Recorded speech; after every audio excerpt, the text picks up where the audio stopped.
purpose of this webinar is to provide you with technical assistance on how to successfully complete your triennial assessment report. I have with me today my colleagues who are part of the STAT team, Erica Ears, who will be presenting, Beth Berry, who is on the call, Carolyn Lindstrom, who will be monitoring the chat room for any questions that you may have. And we also have two new additions. We have Seth Shelby and Courtney Hench. I will share with you their contact information as well as how they can be of some great assistance to you in helping you to complete your triennial assessment report.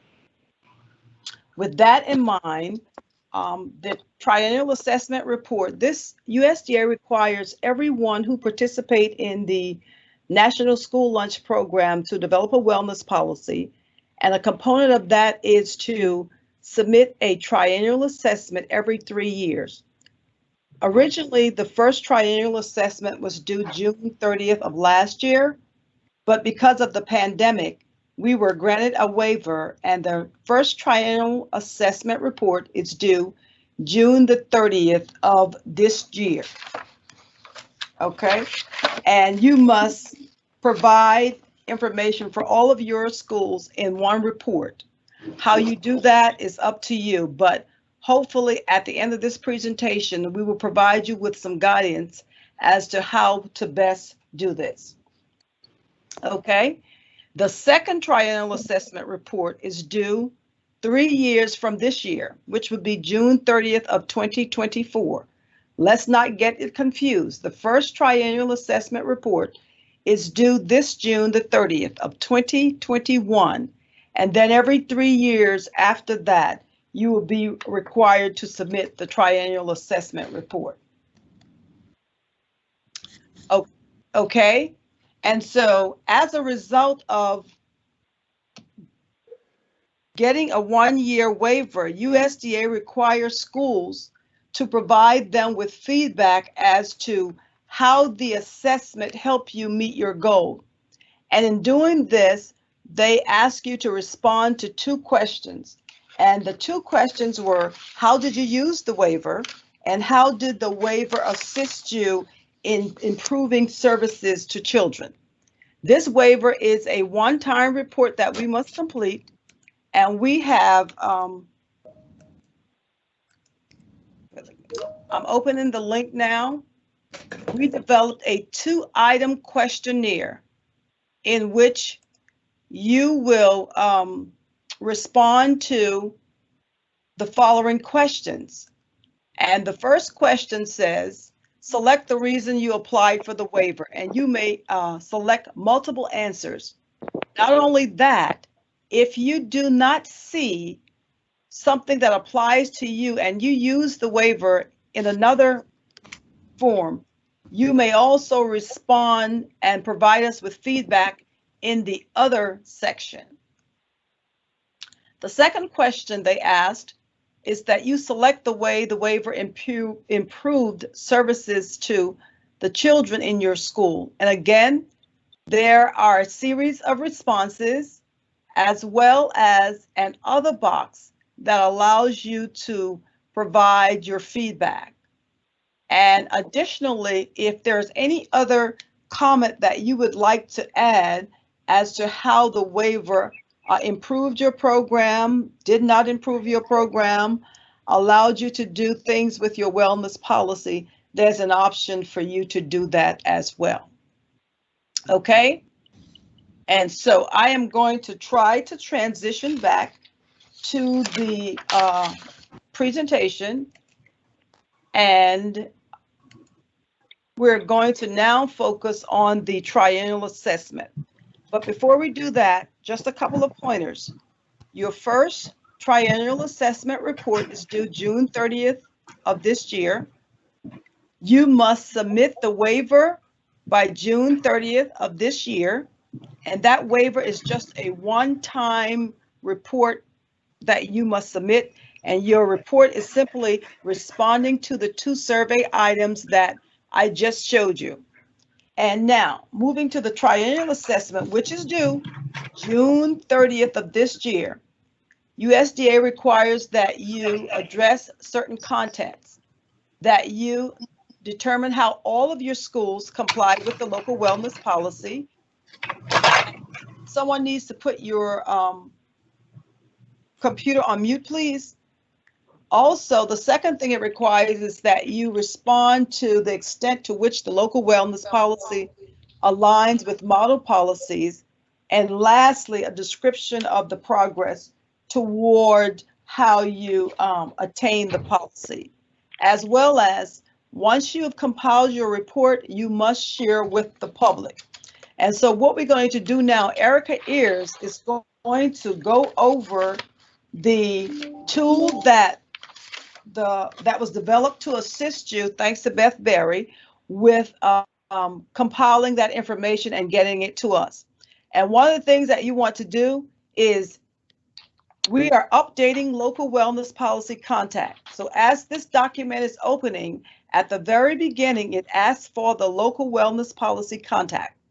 There's only one line there, but please feel free to type in any additional wellness policy contact. This is very important. Not only that, it's taking a while for the document to open. However, you must respond thoroughly to all of the questions. And that means that if you do not have a way of determining how you monitor, you need to put, we do not do this in that, we do not have a method for monitoring, so that we as a team will know how to provide technical assistance to you. Erica Ayers will now walk us through the tool. And Erica, let me know when you need me to shift the tool.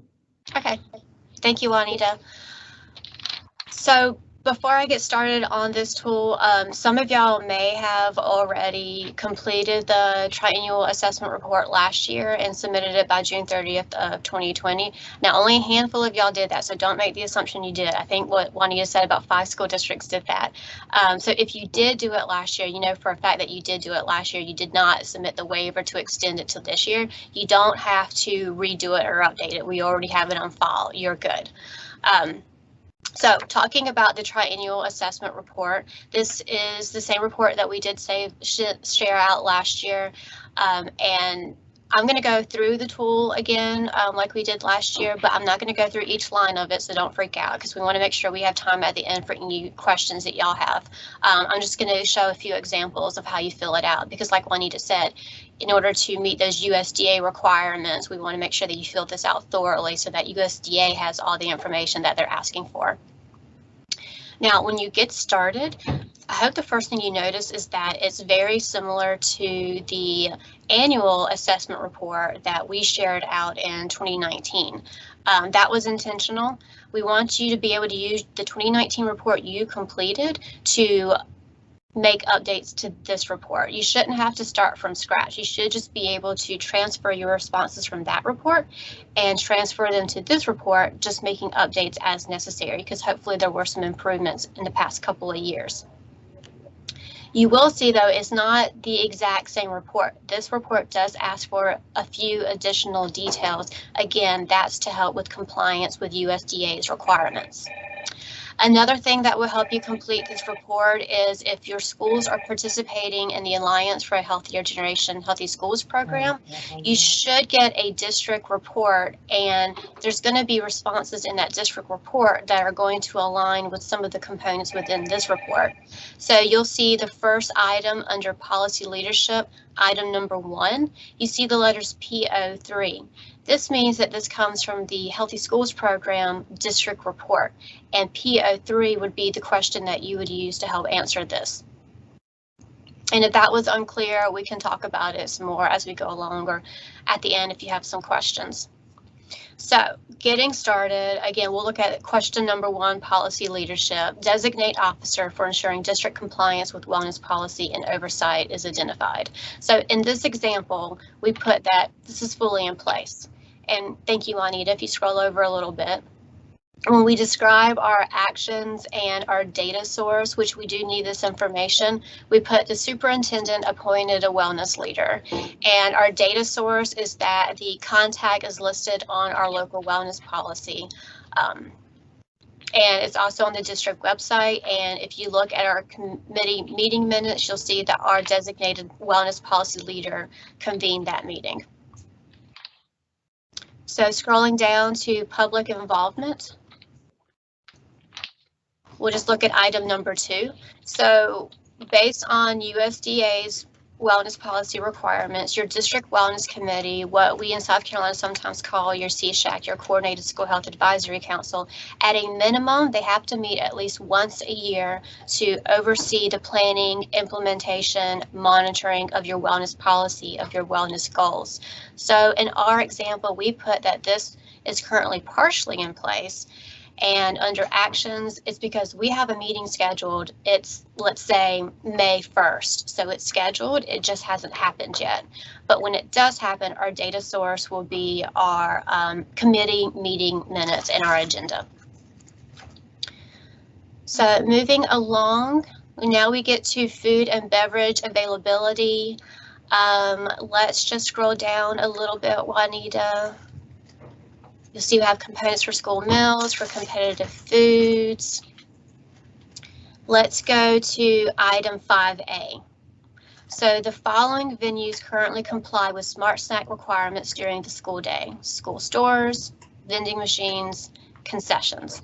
This is an example where we're asking for additional information with a triennial assessment report compared to the 2019 annual report, again for USDA's purposes. For this one, we put that it was partially in place. When we describe actions taken, we say that we communicate USDA's policy, but because it is partially in place, we put what our challenge is. It's not consistently followed. Now, it's important to remember to be as honest as you can and as put as accurate as information as you can on this report, because it gives us an idea at the state level as well as USDA at the federal level where additional help and assistance may be needed. So we want to make sure that you're very clear on this report with that information.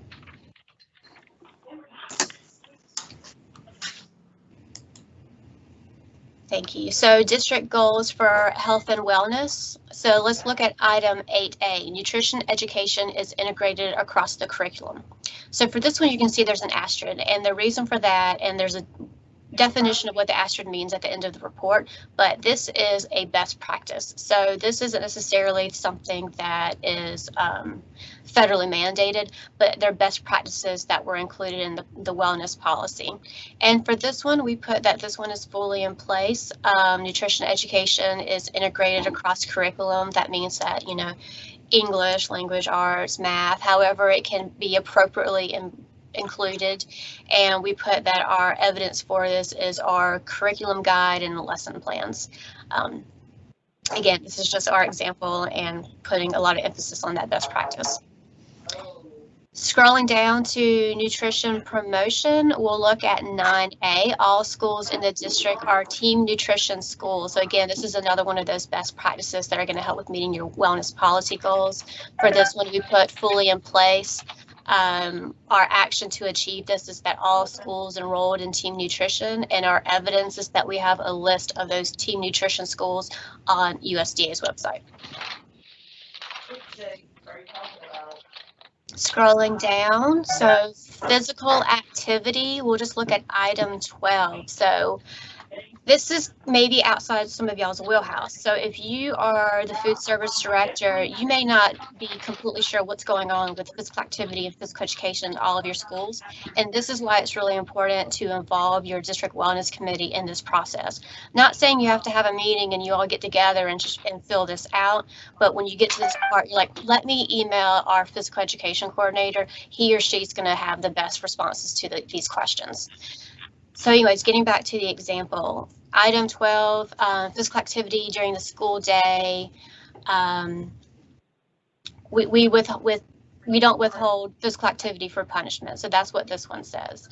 So, which is a best practice. It's not using or withholding physical activity as a means of punishing the students. So we put that this one's partially in place. We put that the challenge is that it's not consistently implemented throughout all the schools. Let's make sure we're all on mute so that we can hear clearly. Thanks, guys. So we're not consistently implemented. Maybe the elementary schools are doing a pretty good job with it, but maybe the secondary schools are having a bit of a challenge. And so we put that to address this. We put the policy in the handbook, and we're going to share some alternatives other than using physical activity as punishment. So moving along, then we get to the physical education section. Let's look at item 13B. So student fitness data is used by the district and schools for instruction planning, fitness equipment, and professional development. This is another one of those best practices, and it aligns with the other items in 13 around, schools using South Carolina Fitnessgram or another means to collect that required fitness data and share it with parents as part of the South Carolina Students Health and Fitness Act. So for this one about using student fitness for planning, instruction, and programming, we put this is partially in place. Our PE teachers receive professional development on how they use the data. And our source for this are training agendas or our certificates of completion of the trainings that they have participated in. So moving along to update and inform the public, and we'll scroll down to the next page. So this is going back to those USDA requirements of how you inform the public about your wellness policy, not just that it's in place, but that you're monitoring it. If we look at item 16, which is exactly what we're doing this training on today, every 3 years the district develops a report that meets the following requirements, and those requirements are laid out in A, B, C, D, and so forth. And so essentially we have some additional guidance at the end of this document, but completing this report is going to help you meet those requirements. So for this one we put fully in place because our CSHAC has thoroughly completed and submitted the triennial assessment report.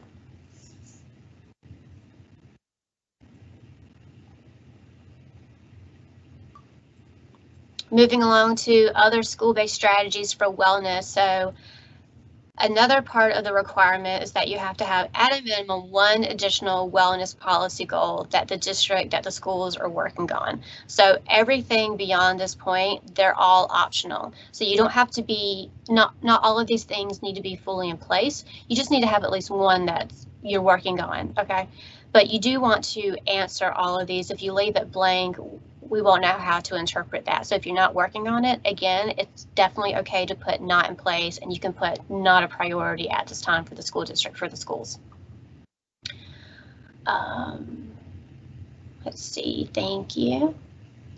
So you just see optional goals, water, staff wellness, community involvement. I'll just give an example. Item 22A, district has adopted the South Carolina School Boards Association model open community use policy. So we'll say this one's in place. It's a priority for our school district to engage with the community, to provide opportunities for our community members to come use our outdoor recreational facilities when we don't use them, such as the playground or the track, so that they can be physically active. So we just put that the policy is in place, and our proof of that is just showing where that policy is. Yes, thank you. And then moving along, we are about to wrap up.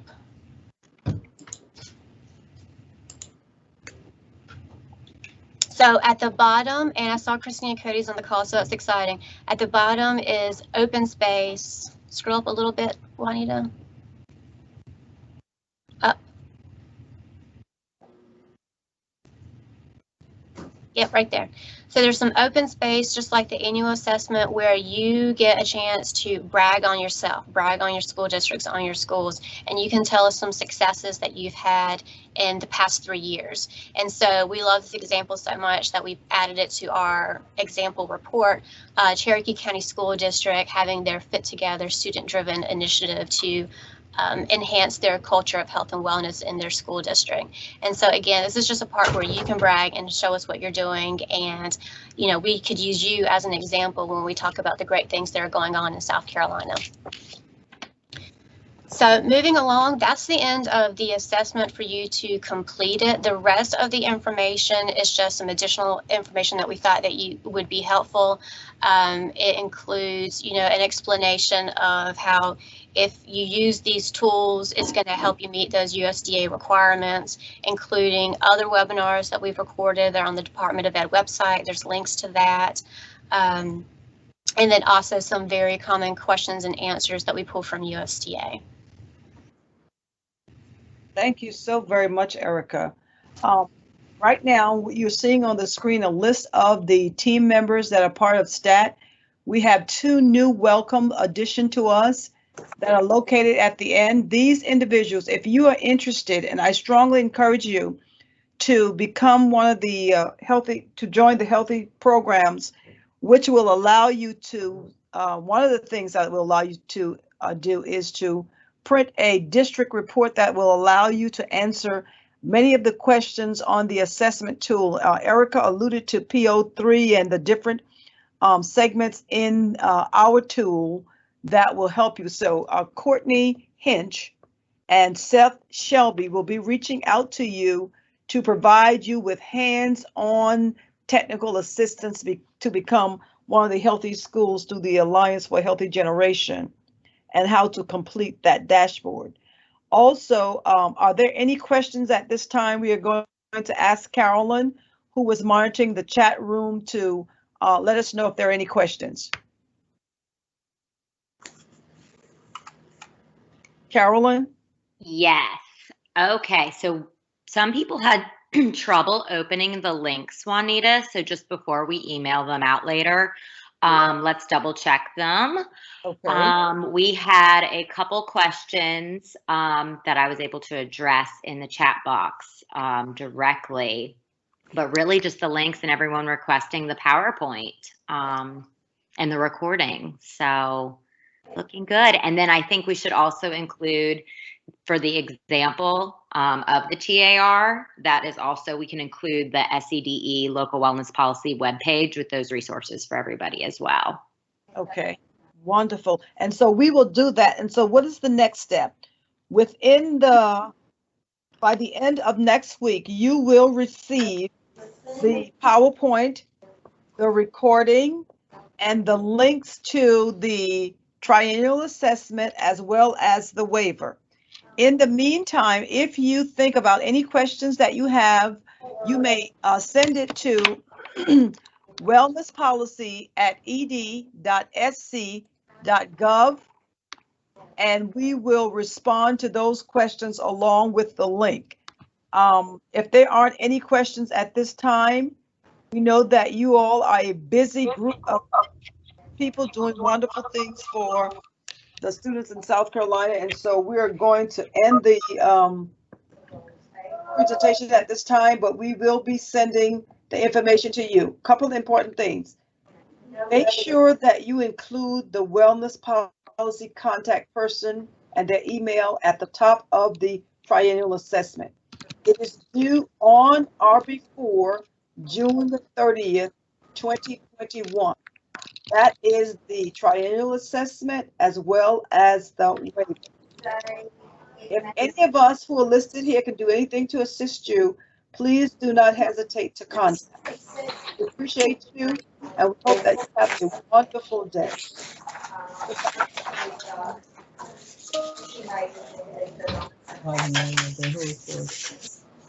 Download, yeah. That's for download, right? No, not true.